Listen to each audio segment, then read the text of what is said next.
out of the fire, into the light. The fire raged like a living monster, clawing its way up the old tenement building with ravenous fury. Sirens wailed into the dusky city air as terrified residents poured into the streets, some in pajamas, some clutching pets or children, and some frozen in disbelief as their lives burned before their eyes.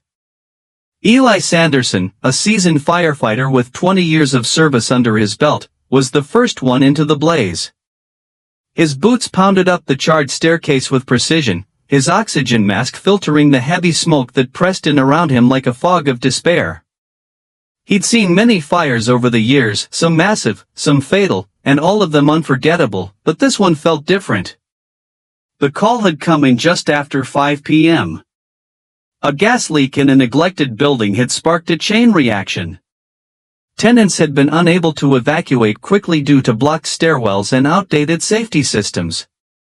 Eli's engine arrived minutes later, but the inferno was already in full swing. Reports filtered in over the radio. Everyone thought the building was clear. But Eli trusted his instincts. "Third floor, back right apartment," he told his partner. "I've got a gut feeling." He kicked in the cracked door of apartment 3D, smoke billowing past him in a violent burst. The apartment was filled with black soot and choking air, its walls lined with the remnants of a life, framed photos, scattered toys, books on a low shelf. Through the smoke, a tiny cough caught his attention. And that's when he saw her. Curled beneath a broken coffee table was a little girl, no older than 5. Her tiny hands covered her face as if she could block out the fire with sheer will.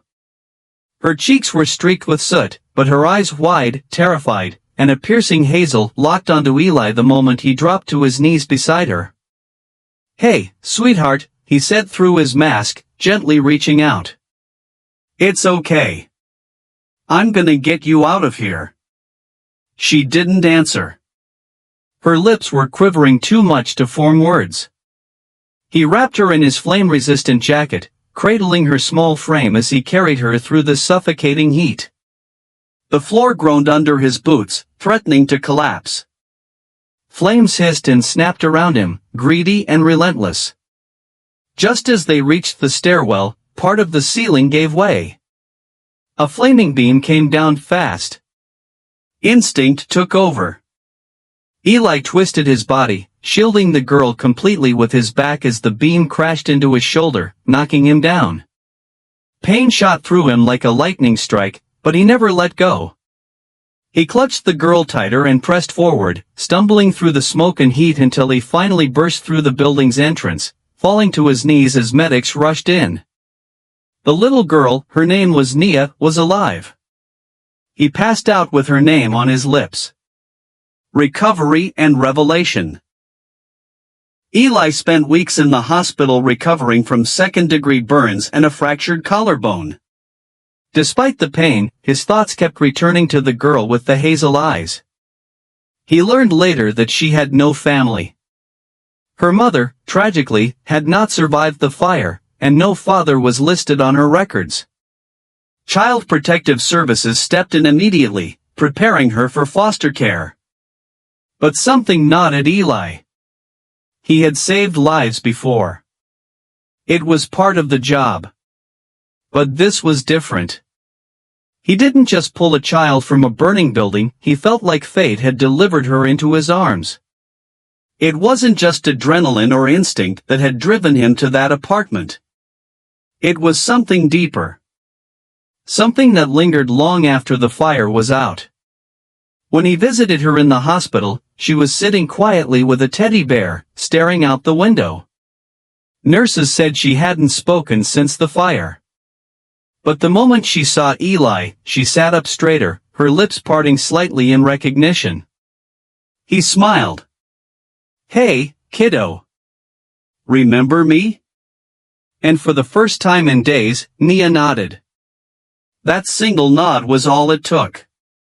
Eli came back every day, bringing books, toys, silly firefighter stories. Slowly, she began to speak first in whispers, then full sentences. It was like watching a flower bloom after a long winter. When CPS told him she'd likely be moved to a temporary home in another city, something inside Eli snapped. "No," he said simply. "She stays with me." An unlikely family. The adoption process was far from simple. Eli was a single man in his early 40s, a career firefighter with no prior parenting experience. Social workers were skeptical. He endured interviews, home inspections, psychological evaluations. And he passed them all, not because he was perfect, but because he was determined. "I didn't pull her out of that fire just to let her fade into the system," he told the caseworker. "She has a place with me. She's already my family." 6 months later, Nia officially became Nia Sanderson. And so began their new life together, not without challenges, but filled with love. Eli had to learn how to braid hair, how to cook anything besides chili, and how to help a little girl process trauma when even words sometimes failed. In return, Nia gave him something he never knew he needed: a second chance at fatherhood. A second chance at life. The beginning of something extraordinary. That first year was the hardest. Nightmares, school struggles, memories that refused to stay buried. But every time Nia cried, Eli was there. Every time she hesitated, he held her hand. She drew in crayon pictures of the two of them, always smiling, always together. And slowly, that broken little girl became whole again. Nia grew up in a home filled with safety, laughter, and fierce, unconditional love. And Eli? He stopped seeing himself as just a rescuer. He became a dad. They planted a garden together. They adopted a scruffy old dog from the shelter. They had pancake Sundays and movie nights, and Eli never missed a single school play or science fair. The fire that had brought them together became a distant memory, just the start of a bond that would only deepen with time. Little did Eli know, the girl he had once rescued from the flames would one day return the favor in a way that would shake the world. Because 20 years later, Nia wouldn't just repay him. She would save him. A bond forged in time. 20 years. 2 decades had passed since the day Eli Sanderson carried Nia from the flames and into his life. What began as an act of heroism had become a lifelong journey of healing, sacrifice, and love. The years hadn't been easy. Raising a child as a single father meant learning on the go, fumbling through milestones, and often making it up as he went alone. But Eli never once looked back. Every scraped knee, every lost tooth, every parent-teacher conference, it was all worth it for that one thing he'd never take for granted. Nia's smile. Childhood under the shield of love. Eli's home was humble, a 3-bedroom house on the edge of a quiet neighborhood in upstate New York. The walls were lined with firefighter memorabilia, framed commendations, and, later, a wall entirely covered with Nia's artwork from preschool to high school. When she was 7, she asked him why she didn't have a mommy. Eli knelt beside her, his calloused hands holding hers gently. "Your mommy loved you more than anything in the world.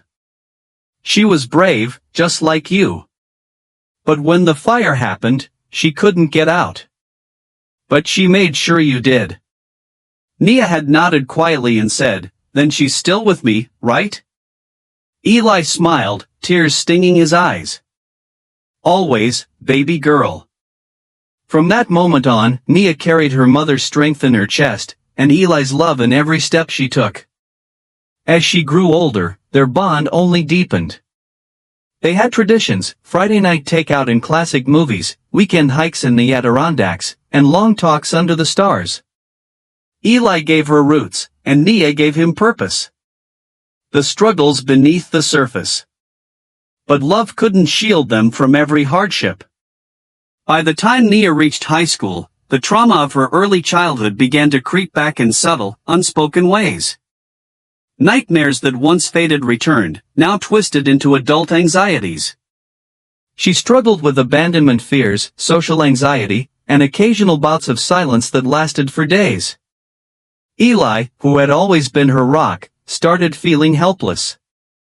"I don't know how to fix this," he admitted once to her guidance counselor, his voice low and rough. "I fought fires for 25 years, but this? I don't know how to fight what I can't see." But he didn't give up. He got her into therapy. He adjusted his work schedule to be home more often. He learned how to talk less and listen more. And above all else, he reminded her every day, "I'm here. No matter what. Always." It was during one of their nighttime porch talks, when she was 16, that she asked a question that stuck with him for years. "Why did you go back into the fire, Eli? Everyone else said the building was empty." He looked at her for a long time before answering. "I didn't know you were in there," he said. "But something told me to go back. I don't know if it was instinct, or God, or your mom's voice. But I'd never been so sure of anything in my life." She turned to him then, tears slipping down her cheeks. "You didn't just save me that day, you saved me every day since." A dream takes root. By the time Nia turned 18, she had decided what she wanted to do with her life. She would become a trauma psychologist. "I want to help people like me," she told Eli one night after her high school graduation. "People who've been through things they can't explain. Who carry scars no one can see." Eli's heart swelled with pride. "That's gonna take a lot of studying, kiddo," he said, nudging her shoulder. "I know," she replied with a grin. "I learned from the best." She earned a scholarship and enrolled in a prestigious university.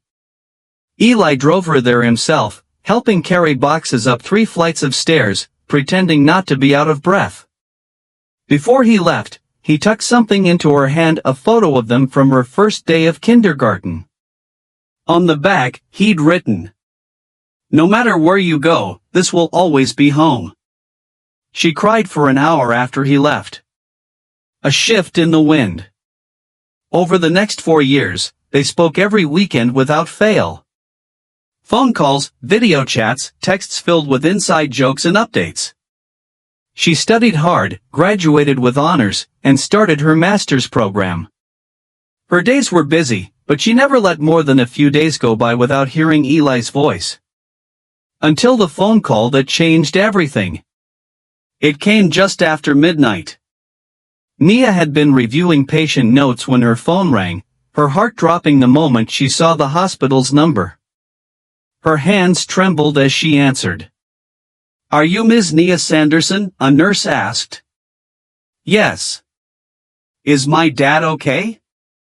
A pause. "Your father was found unconscious at his station. We've stabilized him for now, but you should come quickly. An unseen battle begins." When Nia arrived at the hospital, her world tilted. Eli, her giant, her hero, lay pale and still beneath sterile white sheets, a breathing mask over his face. Machines beeped steadily beside him. She reached out and grabbed his hand, shocked by how fragile it felt. The doctor came in with a clipboard and a solemn face. "He collapsed from what appears to be a stroke," he explained. "We're running more tests. But there's something else. His blood work shows signs of early-stage degenerative disease. Likely linked to prolonged exposure to smoke and toxins during his years of service." Nia's knees buckled. Degenerative. Progressive. No cure. Only management. Words became fog. She sat by his side for hours, whispering memories, singing the lullabies he used to hum when she couldn't sleep. She told him she wasn't going anywhere. And then, she made a promise, one that would define the rest of her life. The promise that would change everything. "Dad," she whispered, brushing a hand through his graying hair. "You saved me. You gave up everything to raise me, to heal me. Now, it's my turn. I don't care what it takes. I'll find the best specialists. I'll fight for you the way you fought for me. You are not going through this alone. She pressed her forehead against his. And one day, I'm going to repay you in a way that will shake the world. You won't see it coming, but I promise, it'll be the greatest thank you anyone's ever given. As the machines hummed in the background and the night sky began to lighten, Nia held on to the man who had once walked through fire to save her. Now, it was her turn to walk through fire, for him. The secret plan. The first time Eli opened his eyes after the stroke, Nia was there. She had fallen asleep in the hospital chair, her hand wrapped around his. When he stirred and weakly squeezed her fingers, she woke with a gasp and stared into the eyes that had always made her feel safe. But this time, she saw something different in them, confusion, fear, and exhaustion that went deeper than sleep. The strong man who once carried her through fire now struggled to lift his arm. His voice, once booming with laughter and advice, was a whisper of its former self. "Hey, kiddo," he rasped, forcing a half-smile. Nia's heart broke. But she refused to let it show. She leaned in, tears brimming, and whispered back, "I've got you, Dad. Just rest. I'm not going anywhere." The new reality. The next few weeks blurred into one long stretch of medical appointments, therapy sessions, and long drives between her apartment and the rehab center where Eli was transferred. He required speech therapy, occupational rehab, and consistent monitoring for the progression of the degenerative condition, one that the doctors believed had been silently growing inside him for years. The news hit harder than expected. His firefighting days were officially over. His independence, which he had fiercely protected all his life, was now in jeopardy. But Eli didn't complain. He cracked jokes with the nurses, cheered for the other patients in rehab, and tried to hide the tremor in his left hand. He didn't want pity, especially not from Nia. "Don't you dare slow your life down for me," he told her one day, as she adjusted the blanket around his legs. "You've got a future to chase. A career to build. You owe me nothing, Nia." She looked at him, eyes full of quiet resolve. "I owe you everything." A quiet move with big intentions. Without telling Eli, Nia took a leave of absence from her master's program. It wasn't forever, just long enough to get things in motion. Long enough to start putting the pieces together for the plan that had begun forming the night she made that promise. She moved back into Eli's house, updating the living room into a makeshift bedroom and installing a stair lift. She converted the garage into a small gym space with rehab equipment. But those were just surface changes. What she was building in secret was much bigger. Nia began reaching out to neurologists, to occupational therapy experts, and to home renovation specialists. She started researching progressive care facilities not for patients, but for veteran first responders suffering from long-term service-related injuries. She had a vision, a place built in honor of Eli. Not a nursing home. Not a rehab ward. But a home, one where dignity, honor, and community were at the core. The vision takes root. She called it the Ember Project. The idea was born from fire, quite literally, and inspired by the ashes both she and Eli had risen from. The Ember Project would be a first-of-its-kind facility, a hybrid between a wellness retreat and a long-term care center specifically designed for retired firefighters and first responders dealing with neurological diseases, PTSD, and physical disabilities.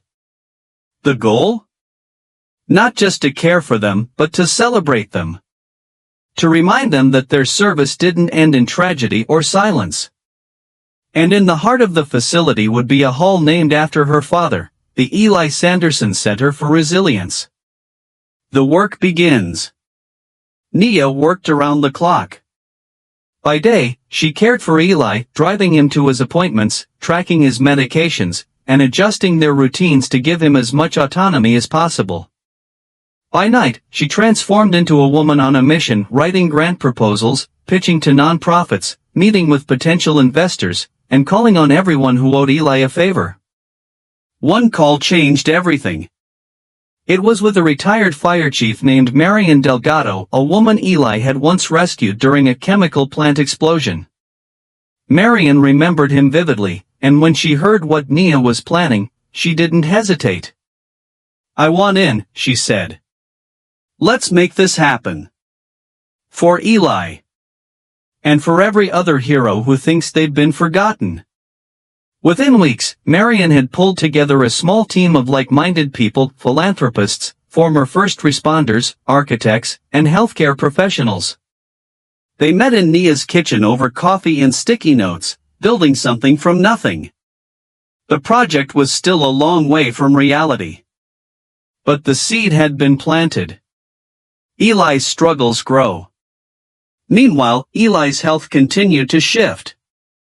Some days were good, he could walk the length of the garden with a cane and watch the birds. Other days, his hands wouldn't obey him.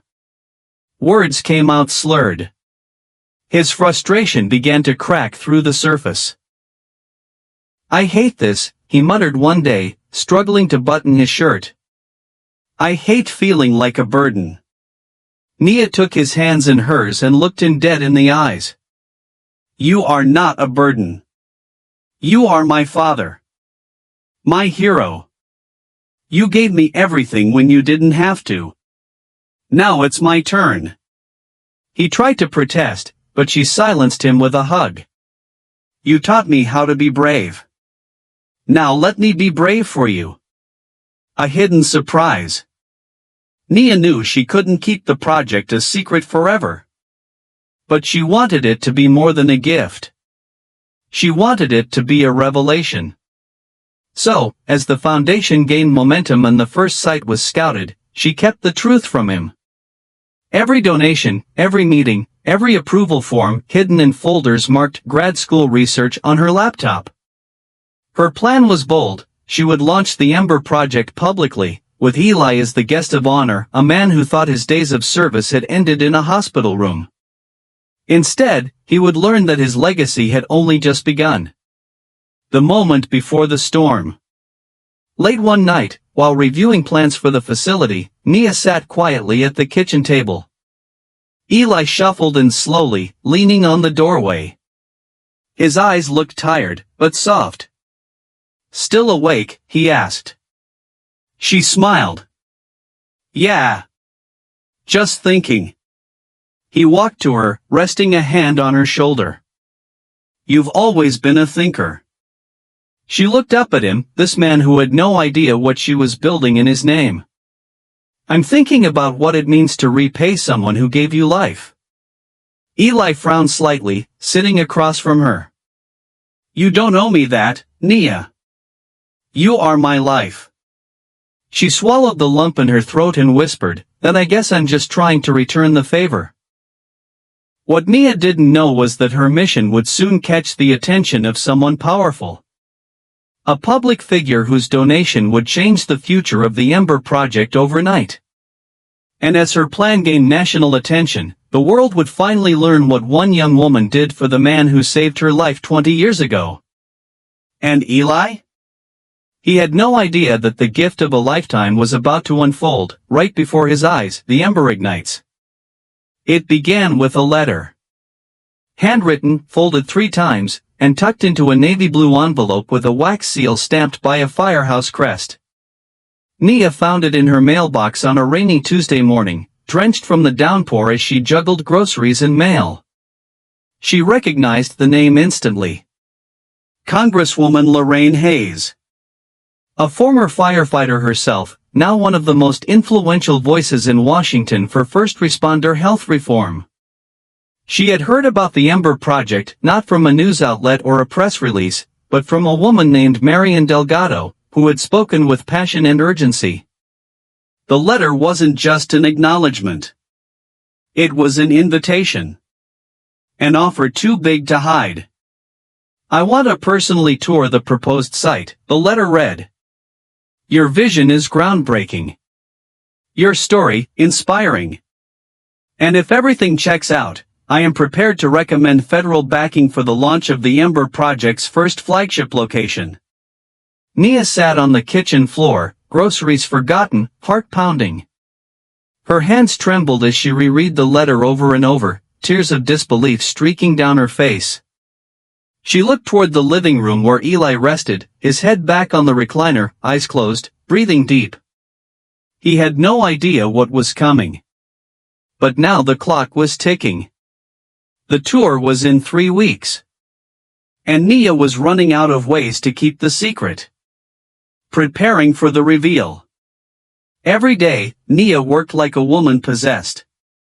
With the help of Marion and a growing team of supporters, she finalized the blueprints, landscaped the entry path of the site, installed temporary structures to model future living spaces, and hung posters with stories of heroism from firefighters around the country.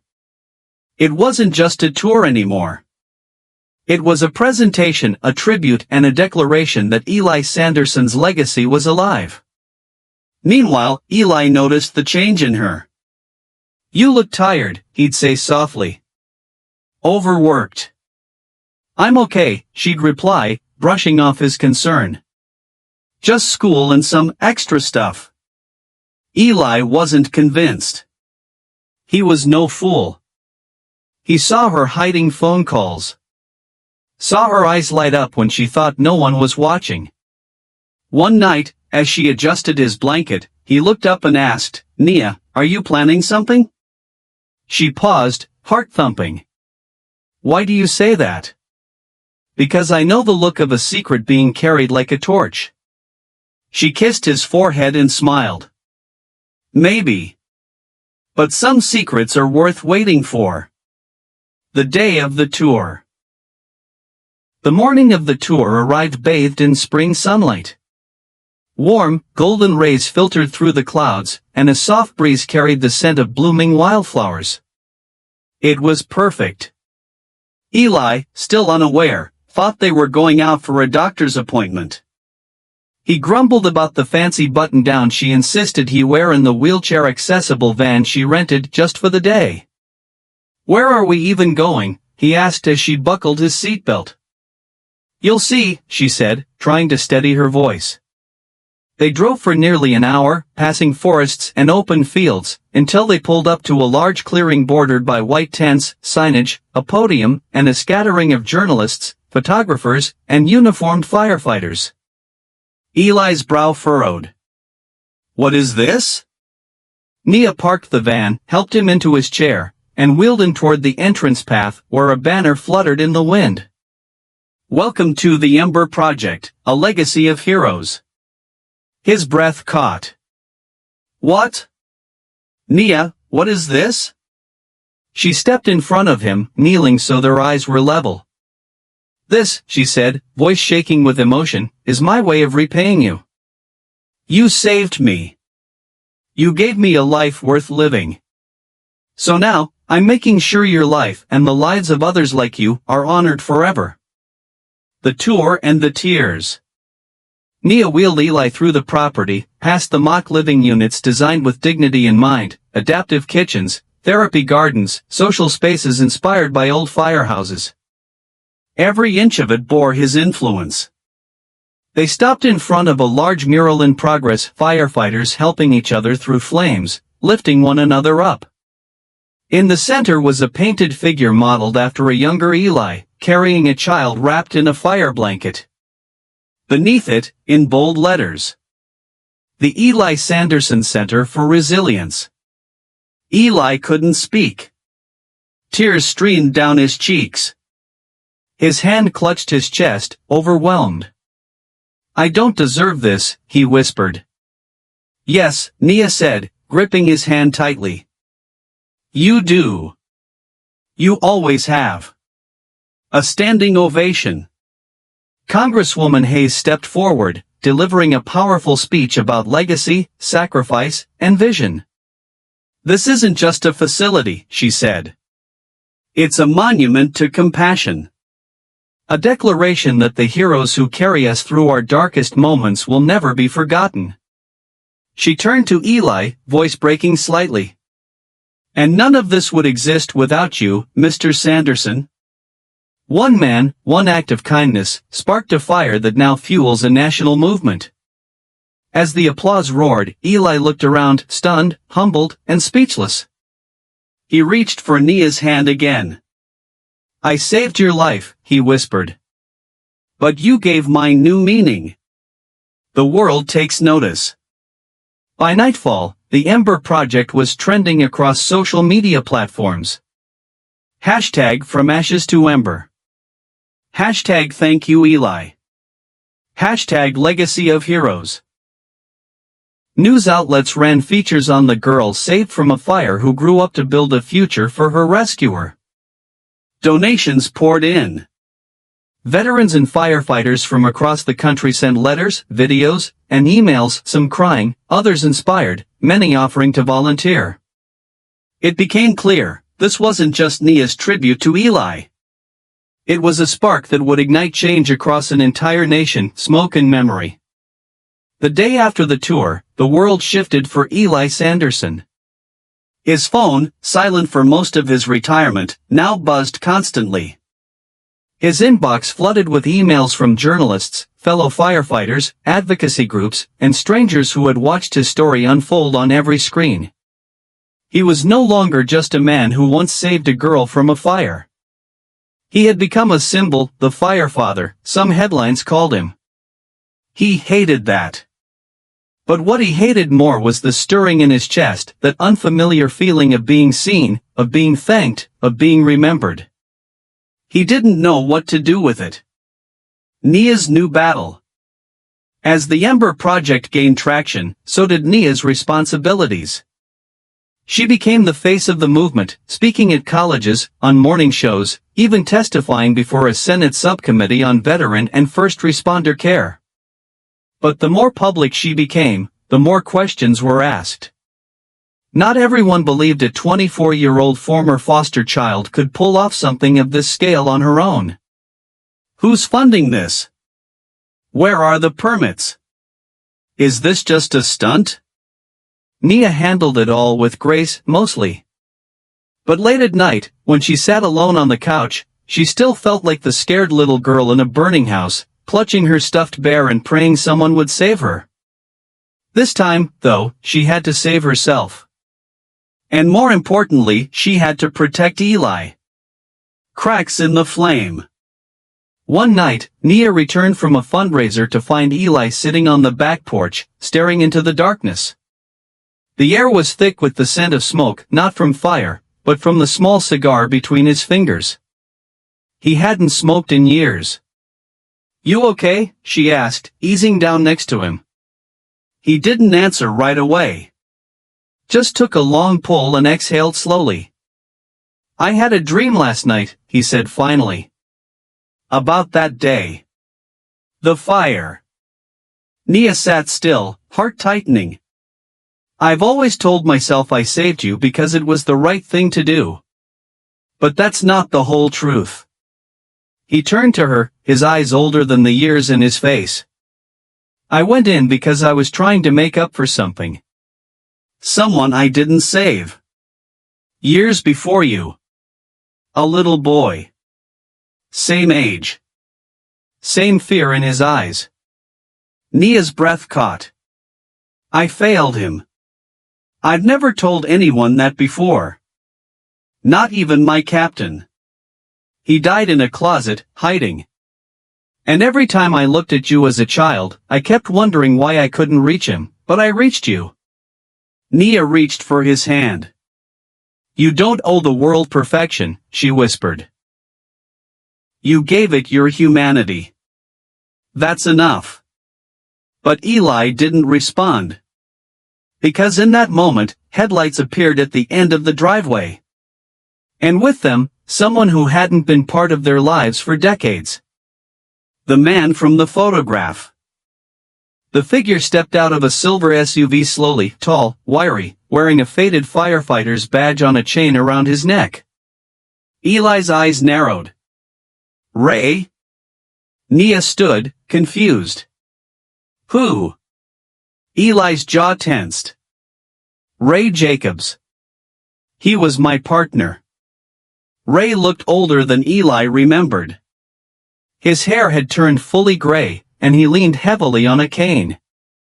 I saw the broadcast, Ray said, his voice gravelly. I'd been living out in Flagstaff. Off-grid. Wasn't ready to see you, until now. Nia sensed tension crackling between them like static electricity. I came, Ray said, because I owe you the truth. About that fire. About the boy you couldn't save. Eli froze. Ray stepped forward, pulling an old photograph from his coat, a burned corner, but the face is still clear. A child with white eyes. A firefighter holding him. Not Eli. You weren't the last one in the house, Eli. I was. Eli's breath caught in his throat. You handed me the girl, you handed me Nia, and then you went back for the boy. But I froze. I didn't follow. I didn't go in. Ray's eyes filled with tears. And I let you carry that guilt for 20 years. The weight lifts. The silence was suffocating. Eli looked away, blinking hard.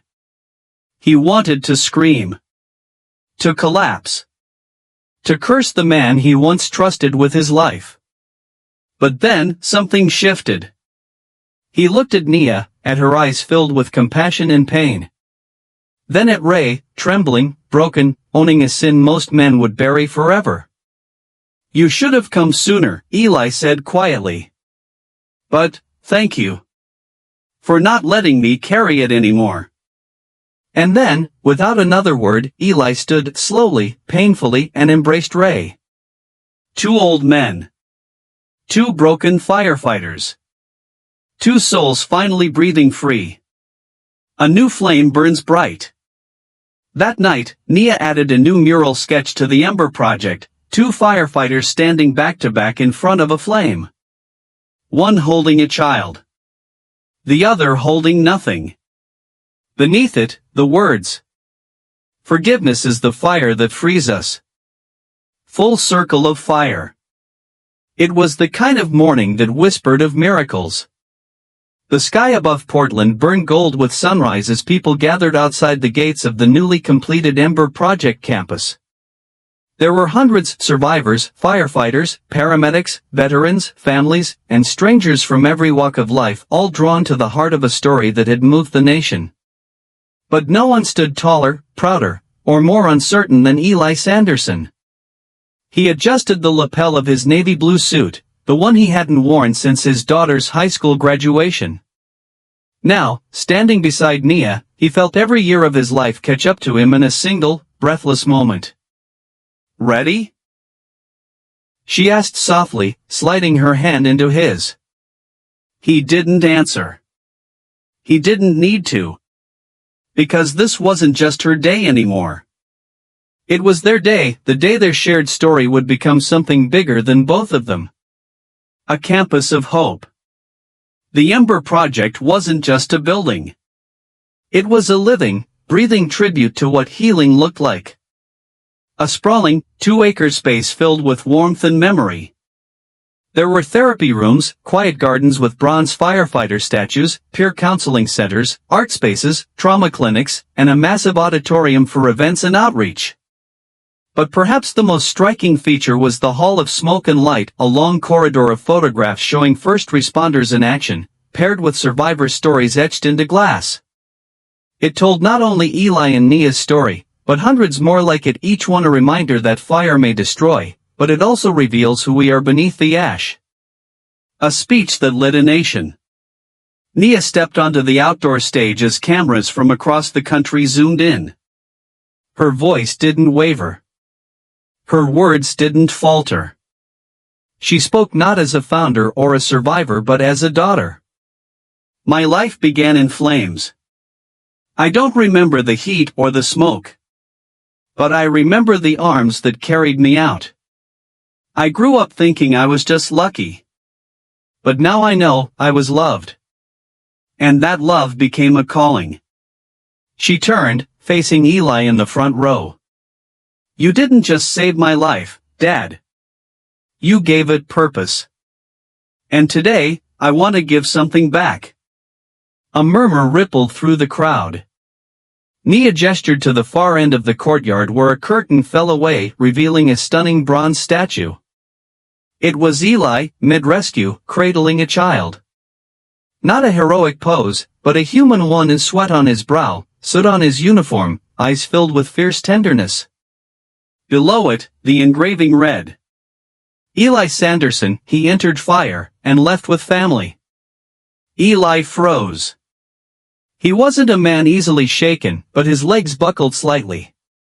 Nia rushed to him as he stood and took in the sculpture. His sculpture. "You did this," he whispered. She smiled, tears already spilling. "I had it commissioned 6 months ago.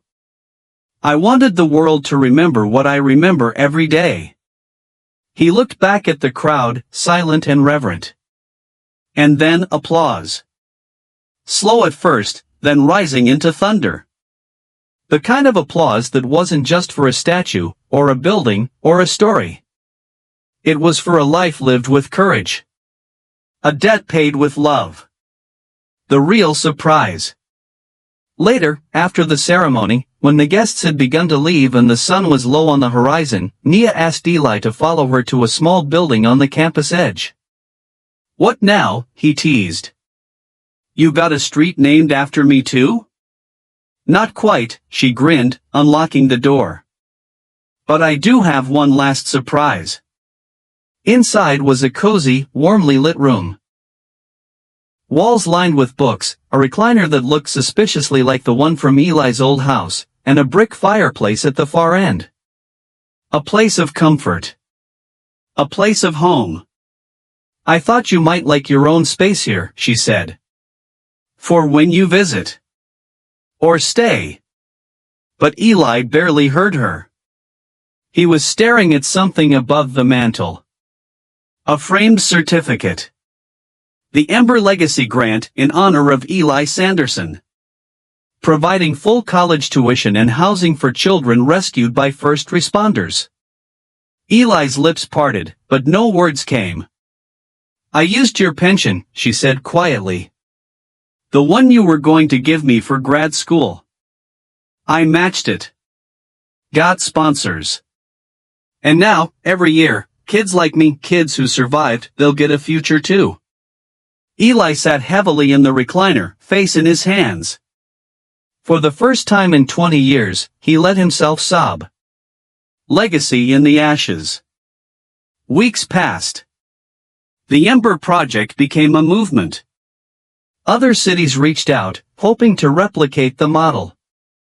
Fire departments invited Nia to consult, to train, to inspire.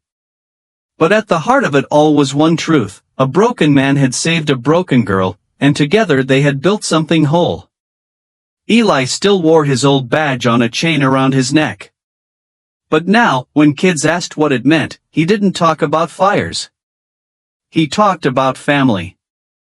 Epilogue: fire doesn't end a story, it begins one.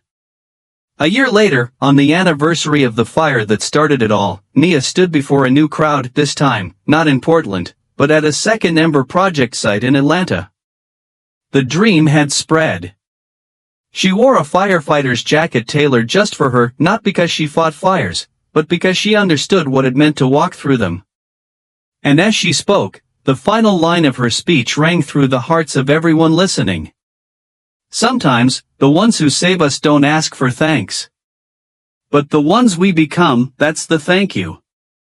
And somewhere in the front row, Eli watched his daughter, not by blood, but by bond, and knew that though he'd once walked into fire to save her, she had spent the rest of her life saving him right back.